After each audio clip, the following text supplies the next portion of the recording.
Here's the greenhouse. Welcome back, everybody. The greenhouse is currently sort of kinda set up for winter. But not currently completely ready for winter, I would say.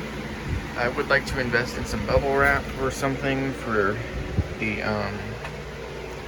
polycarbonate panels, because as you can see, there's gaps here.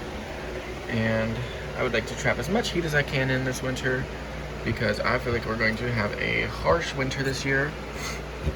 And the warmer everything is in here, the better. Let's see.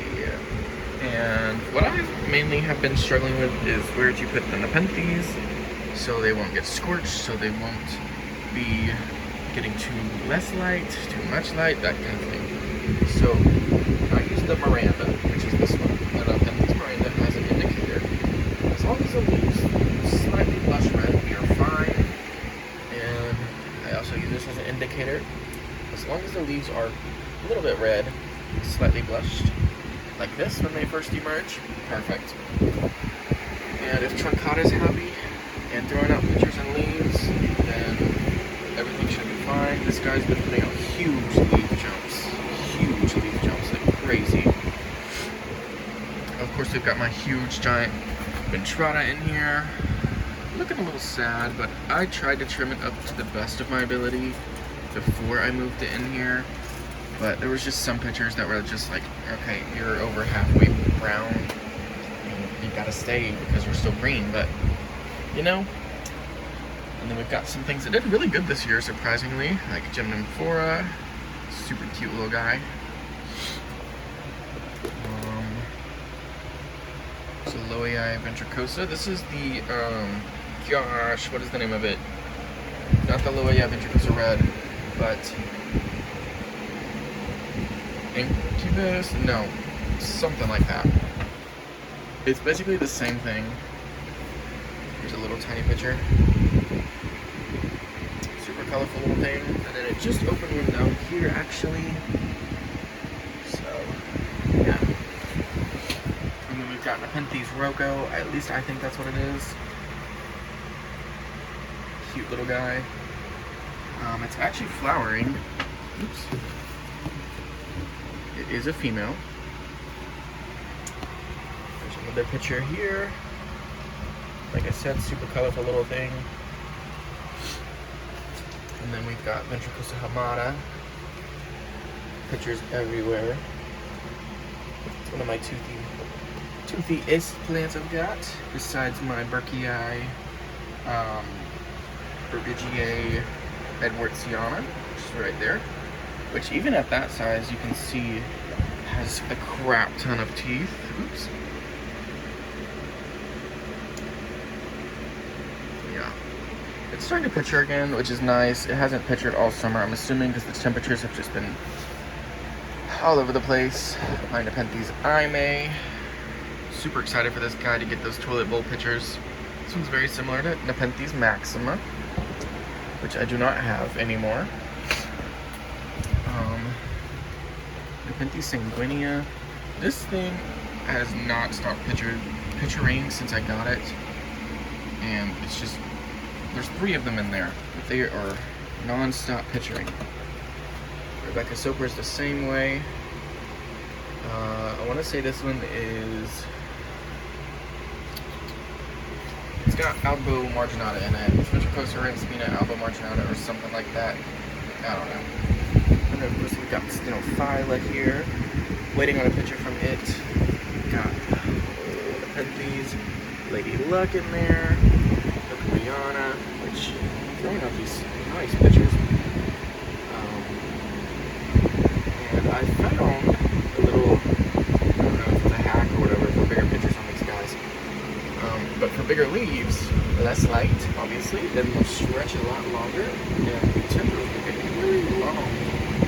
I've got really bulbous pictures, whereas if you give it more intense light, you'll get really colorful, short tendril pictures, which tend to be much larger.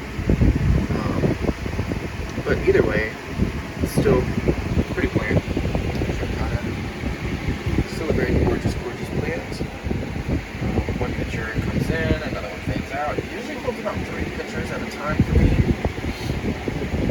Anything more, they kind of start to black off. This actually has got a nice giant pitcher, considering the temperature. And I say giant, but it's giant in comparison to the plant. We got some basils. Is starting to fade. This picture out and fade in and flush in. The main vine here up top. Well, actually, this was the main vine, but it's just recovering from where it got cut, I guess. And then we have Ventricosa, of course, here. This plant has flowered at least 3 times this year, and I cut them off every time. And it just gives me these puny leaves. But it's finally started putting out these long Ventricosa leaves, which I've been waiting for. Look at that. But I don't know. Then we have Spectabilis platykyla. Nice, colorful pictures. And it's actually gained a lot of size since I've gotten it. So tiny, super, super tiny. And of course, we've got Spectabilis truncata. This guy, same thing, never holds more than 3 pitchers. I'm sure we'll get there someday, just not right now. And here's another Spectabilis truncata. But this is the predatory plants Titanic Savior. Yep. And there it is. But this one is a seedling. I paid like 20 bucks for it. Gross. This one was only 10. Like won it in an auction, so whatever. Coconut orchid. I did bring all my orchids in. I know they're sitting in water right now. It's because they haven't had water in like a month because it hasn't rained. And I'm surprised that these are starting to smooth back out. As you can see, they were really wrinkly.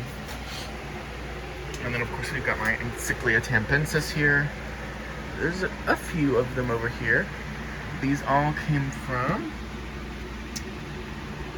Plantilla La Orquídea, which is an orchid nursery, I believe in Florida. And it was not a bad price. I think it was like 15 bucks for that mount. And then a bare root one was like 5 bucks. So I got the mount and yeah, makes sense. Oncidiums are starting to flower.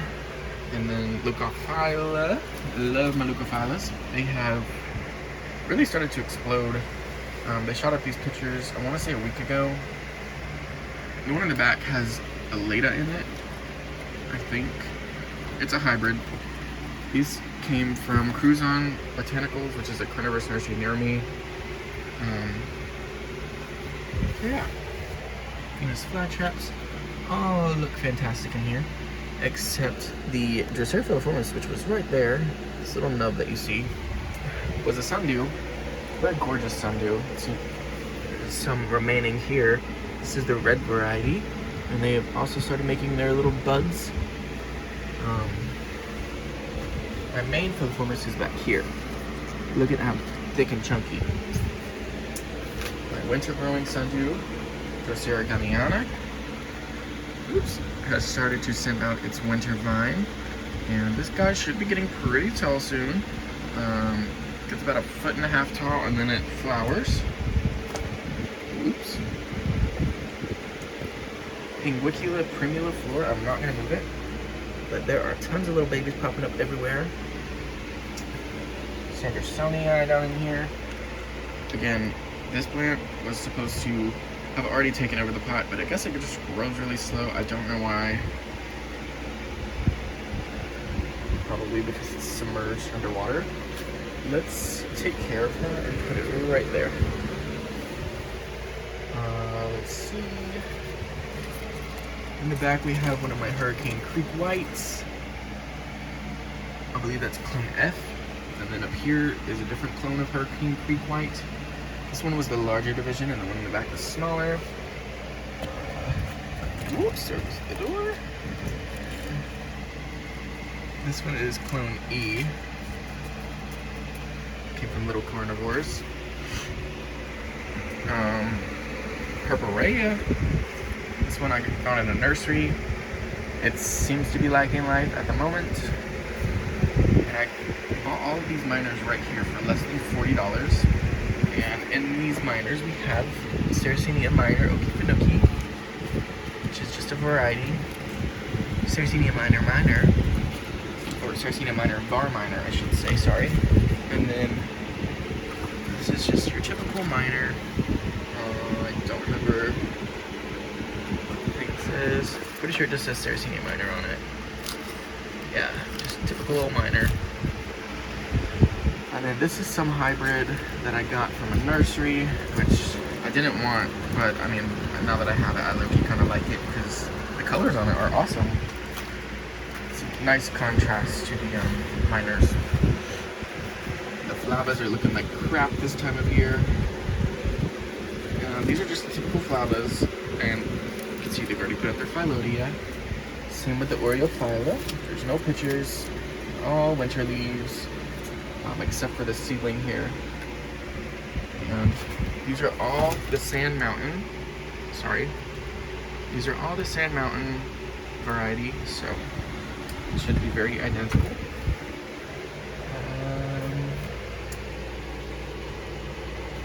Different kinds of fly traps, B52, typicals. You tell me which ones you like better. I'm gonna go with the typicals,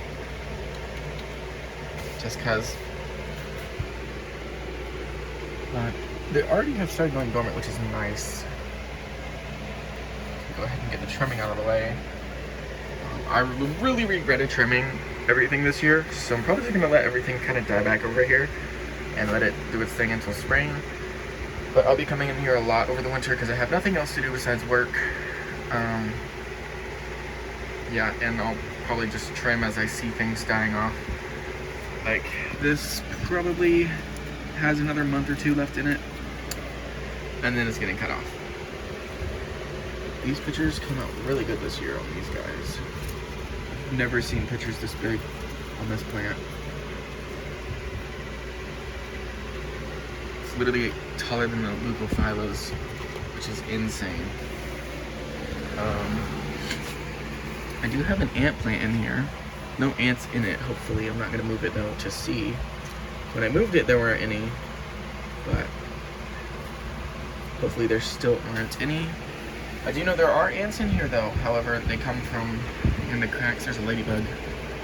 They come from the cracks and they'll sneak up in here. The Hamada had one on it earlier. I don't see it on it now. But yeah, that's pretty much everything. And then of course we've got my Capensis back here. This is the elbow form. We've got Benata here, looking nice and colorful. We've got pots of seedling flytraps and sundews in here. Sandersonii again. Pinguicula lauiana. Scorpioides, another Sandersonii, and some African sundews.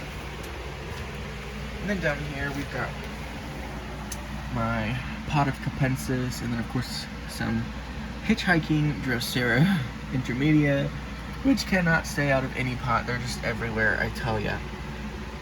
There's one right there. Acorns, sorry. There's a pot of intermedia. And then this was supposed to be a pot of Sphagnum, but look what's in there. Intermedia that I cannot get rid of. Random bladderworts that have sprouted in this pot of what was Drosera Capensis narrowleaf is now just bladderworts, and it looks like it's, I hope that it's Bisquamata, Betty's Bay, from California Carnivores, and not Sandersonii. I also hope that it's not Cibulata, because there's Cibulata in everything. Like, look at these. It's ridiculous. But, oh, and then underneath, we've got the Sable Palmetto. Just, what is this? Philodendron Wurzelwichtia. And there's the top cut back there. There's the base cut. And then, of course, Alocasia cuculata. So, yeah, that's a little bit of the greenhouse. Actually, that was all of the greenhouse. But, just a little tour for you guys.